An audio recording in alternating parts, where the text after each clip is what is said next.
스파크 구조에 대해서 좀 설명을 좀 드렸잖아요. 그래서 금요일에 얘기했던 거는 이제 메인 내용 뭐냐면은 이제 스파크 구조는 메모리에서 이 워크노드라고 되어 있는 익스큐터가 이 데이터를 메모리에서 이렇게 분산해서 처리해주는 그런 구조로 되어 있는데 여기에 이제 추가적으로 이제 이렇게 클러스터 매니저가 자체적으로 제공되고 있어서 얘네들이 데이터를 이렇게 해준다. 근데 이 스파크라고 하는 녀석은 이제 프로그램 기능도 지원해주기 때문에 이런 식으로 이제 스파크 컨텍스트라는 거를 중간에 어떤 API를 제공해줘가지고 이거 가지고 이제 직접 파이썬이라든지 뭐 이런 거 써가지고 코드를 만들면 이쪽에 메모리에 돌아가는 데이터를 연결해서 이제 자기가 나름대로 쓸 수 있다. 그럼 만약에 여기 예를 들어서 이제 여기 데이터가 어떤 데이터가 뭐 예를 들어서 큰 데이터가 올라가 있어요.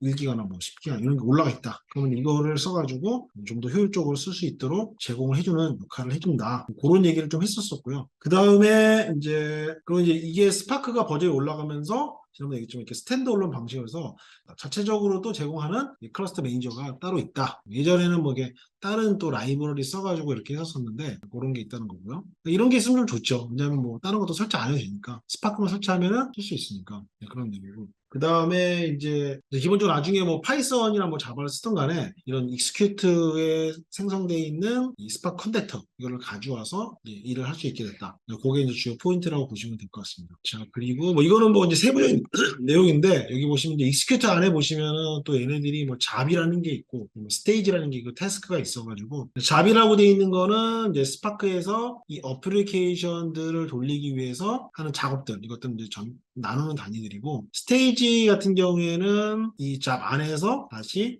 단위별로 구분된 작업들 그런 이제 실제적인 작업들은 이제 타스크가 된다 이렇게 구조가 되어 있다 이런 보시면 그다음에 여기서 이제 RDD라고 되어 있는 게 있는데 이 RDD라는 게 여기 이 뭐 레시엘린트 이거 같은 경우에는 이게 뭐 뭐라고 할까 이렇게 탄력적이다 뭐 이런 그런 의미가 있다고 하더라고요. 그래서 이게 탄력적으로 분산이 된 데이터셋이다 이런 그런 개념인데 그래서 저희가 이제 데이터를 다룰 때 이 RDD에 저희가 그 스파크 세션을 컨텍스트를 써가지고 접근을 하게 되는데 RDD가 뭐냐 좀 간단하게 좀 설명해 하면은 이 스파크 RDD 같은 경우는 이제 스파크에서 그 메모리에 저장된 데이터 있잖아요. 이 데이터의 기본적인 구조가 이 RDD로 돼 있다라는 거고 그 다음에 이 RDD로 돼 있는 그 데이터들은 이렇게 변경이 불가능해요. 왜냐하면 이제 메모리상에 올라가 있는 어떤 미드 온리 같은 데이터이기 때문에 얘네들 이제 한번 끌어온 다음에 수정을 못 해요. 그래서 얘네들은 이제 그걸 가지고 이제 돌려주는 거고, 그 다음에 이 스파크에서 이제 모든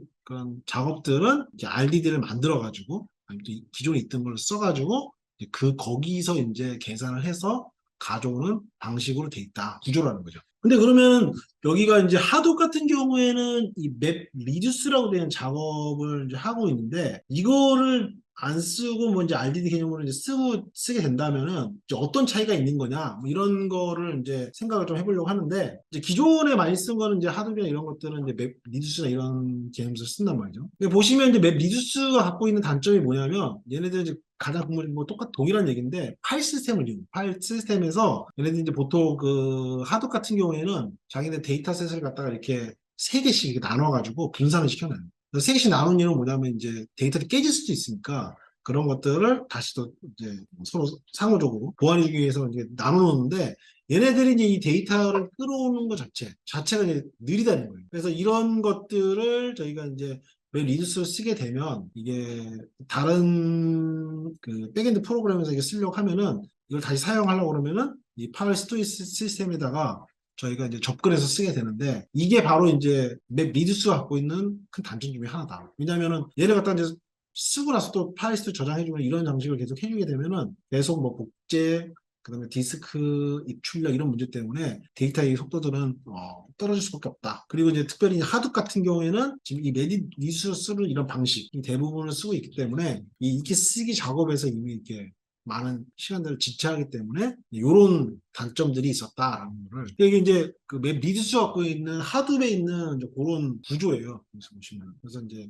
디스크에 있는 이런 데이터들을 이렇게 읽어드리고 그런데 맵 리듀스라는 녀석이 이렇게 데이터를 가져와가지고 쌍으로 만들어가지고 이제 그 데이터를 갖다가 이제 처리를 하는 거예요. 키 밸류 뭐 이런 식으로 나눠가지고 찾아주는 거죠. 그래서 예를 들어 뭐 데이터가 들어가 있다. 뭐 단어 같은 게 뭐 있다.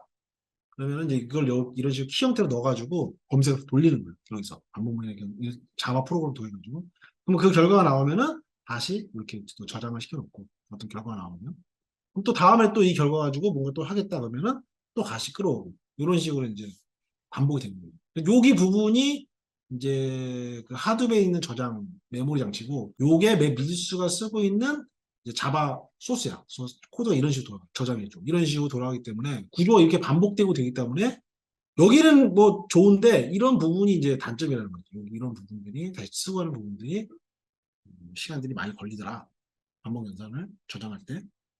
그래서 이제 이런 부분들을 이제 RDD에서는 이제 바꾸는 작업을 한 거예요. 그래서 기본적으로 여기서는 이제 메모리 내에다가 데이터를 이제 올려서 연산하는 이런 방법을 이제 사용을 했고, 그래서 이런 방법을 써봤더니 속도가 100배 정도까지 좋아졌다. 이런 건데. 근데 여기 보시면은 이제 뭐 이런 것도 있어요. 만약에 이제 램에 이제 올렸을 경우에 이게 얘네들 같은 경우에는 장애가 생길 수 있단 말이에요. 이제 폴트 토렌트가 장애 뭐 이런 뜻인데 이 장애가 이제 발생을 하게 되면 어떻게 돼요?